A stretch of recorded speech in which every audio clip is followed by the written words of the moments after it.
credits and obtaining better than B average. That gave me a status of, I forgot what is named. And she too obtained necessary credits that was able to go through the college education. I don't know whether she mentioned to you that she graduated magna cum laude. Did you?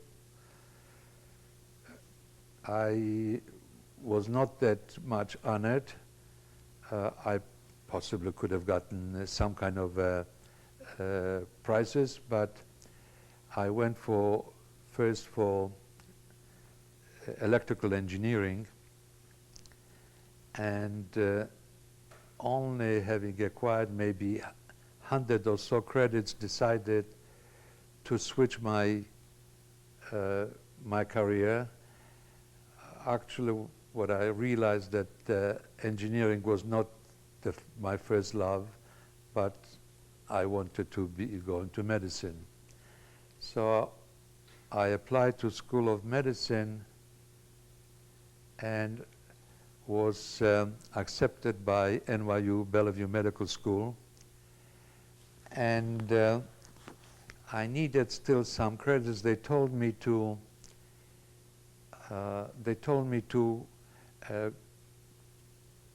request them from my city college that I attended at night, that this way I'll have enough credits for the Bachelor of Science to permit me application to medical school. I obtained quite a good high index, and when I appeared the next year to get having been accepted already to medical school without any college degree, and when I came to the counselor and helping students how to obtain the proper placement, he says, fine, I'm glad that you got now all the science courses, so now we'll be able to give you the Bachelor of Science degree since you accumulated additional science courses in the first year of medical school. And as you go through the various courses, he comes suddenly says, oops, says, what happened? You didn't take geology. So what?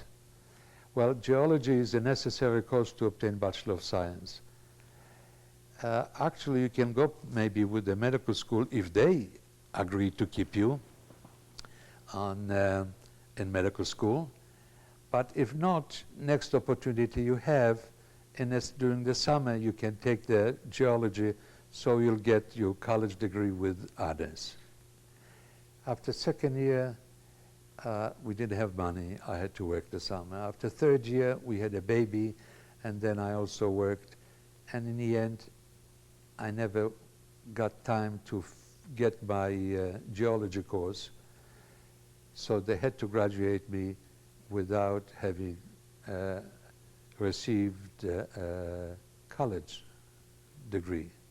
So it's a unique situation in that I have graduated medical school without having formal graduation or diploma from high school or college.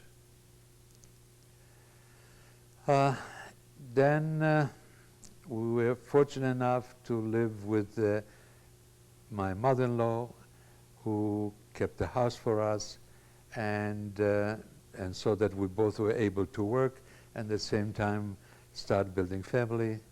And shortly, still in medical school, we had our first daughter, and a few years later the second daughter. And the second daughter, the younger daughter, apparently inherited her mother's genes, because she too went into pediatrics, and she, as of recent, just couple of months, passed her boards in pediatrics. So we have nine family. The oldest sister, the older daughter,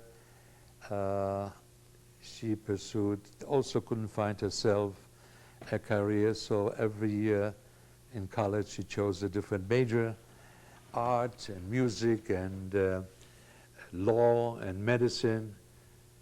And after 4 years, she decided of going to fine arts. And we applied to school in Boston and paid for the registration and so, only to receive the letter in late August. She changed her mind. She doesn't go to fine arts, and decided to temporize, and after that went into it at night to law school, and she finished the law. Having finished the school of law, she hasn't worked one day in the capacity of a lawyer. She passed the bar on her first try without any aids, and now she is functioning as a, maybe some background of lawyer helping her, but basically she is working in the real estate business. Questions? Do you have anything you'd like to add regarding what you would like people to learn from your video in years to come? A legacy for your children and grandchildren? Well, I don't know whether virtue is rewarded or is it perseverance that got me where I have arrived. Or is it all part, what we called in Poland, Kinderstube. Kinderstube, the child's room. It's the upbringing that you get from your parents, the early guidance in life. I think this was the most important contribution that made me obtain and attain things in life that I did.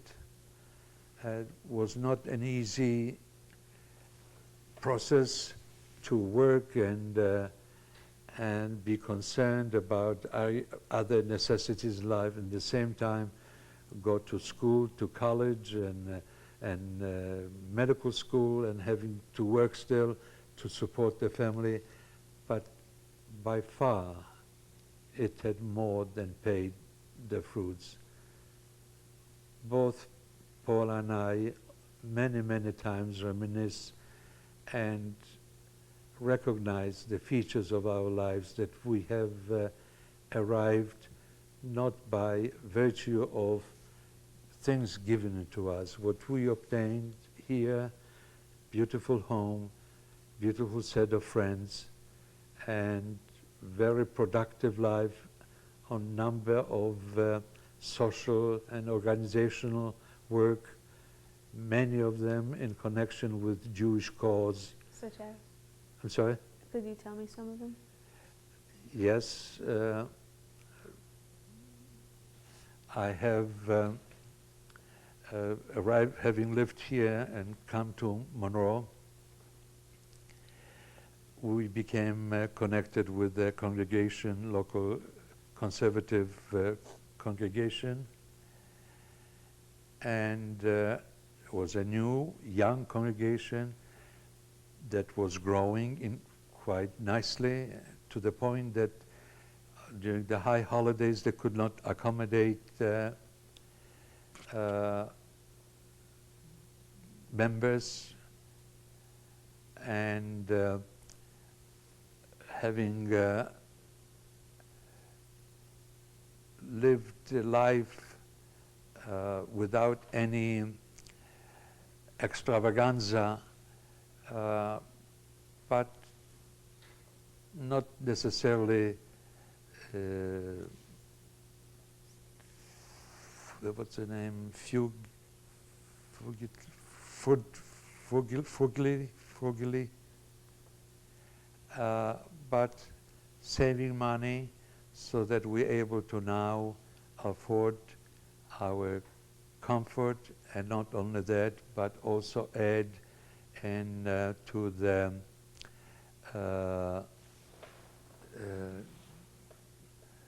support of education facilities, support of the congregation.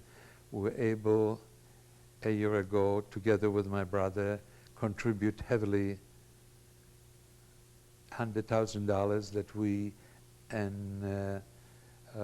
enlarged our synagogue so that now we have a comfort of enough place to quarter all the current members.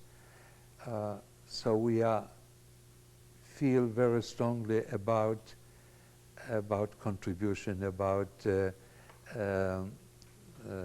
arms, not what arms, what's called the word, contributions, I don't know. To the community? I'm sorry? To the community, to the Jewish community? To the Jewish community, primarily to Jewish community. And we have tried to inspire our children and influence our children to live the same kind of a lifestyle, and to a large degree that we have accomplished this. Right now, we live a very nice life. We are very comfortable here. We enjoy our beautiful home. We enjoy the family. We enjoy our friends. And if I had to live my life over again, would follow the same pattern. Thank you very much.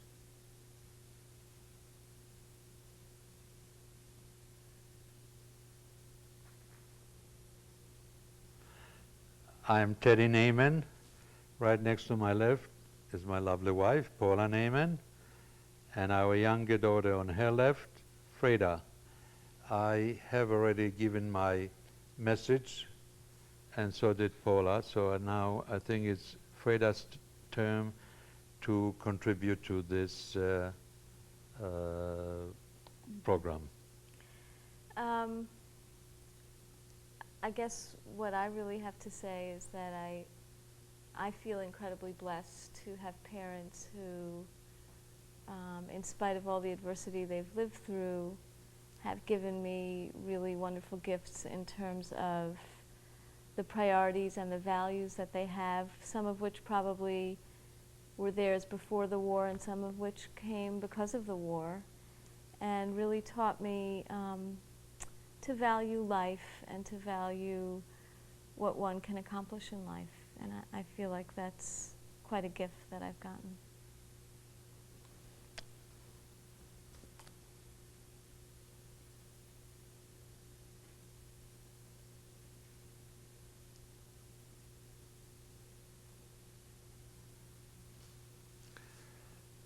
This is 2 documents that I have from DP Camp Lampertheim in Germany. The left one with the photograph, and then with the thumbprint. That both of them were taken in 1946.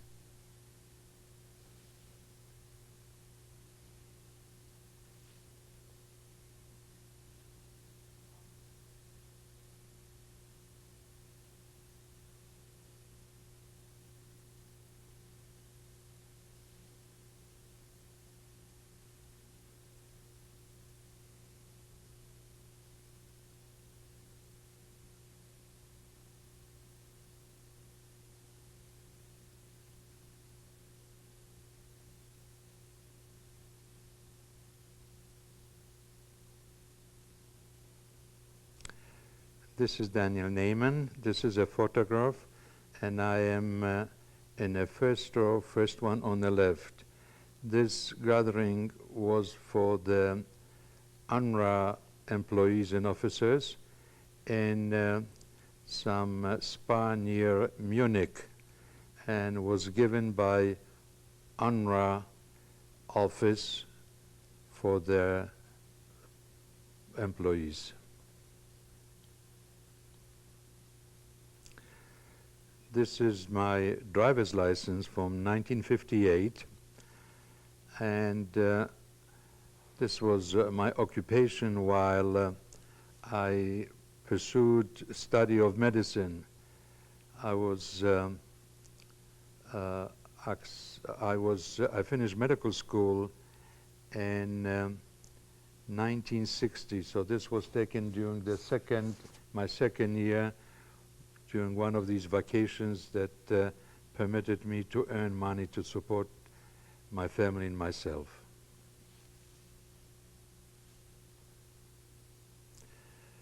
This is the picture of me in the graduating clothes. On my left side is my wife, and the extreme right is my mother-in-law and my older daughter. This was taken upon graduation from the medical school in 1957.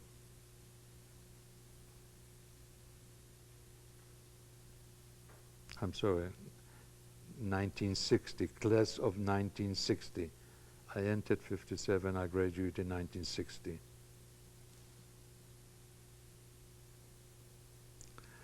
This is the picture of me in the center, and around me is my mother-in-law, my wife, and our two children.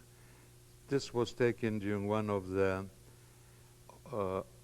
occasion that honor was bestowed on us, my wife and me, in certain support session for our synagogue.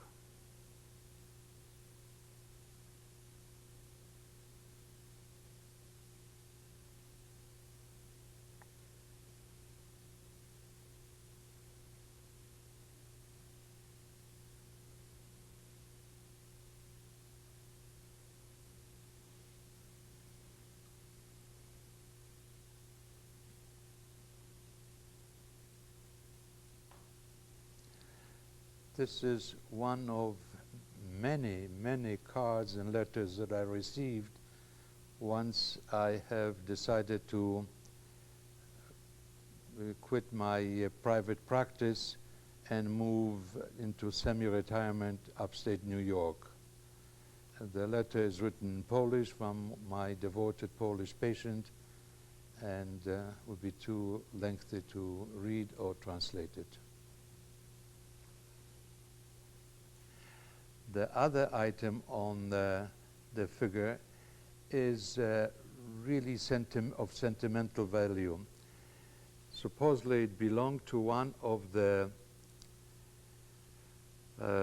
Swedish nobility that was given in succession to their heirs, and finally landed in hand of one female successor at the end of the line, who no longer had any child to bestow it to, and found me as a private physician worthy of this contribution. This happens to be a candle holder on top of a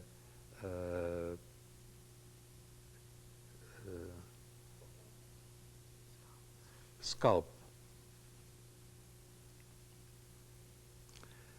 On top is my diploma from graduation of NYU School of Medicine in 1960. Sitting on top, similar diploma of my wife, Paula Neyman, in 1957.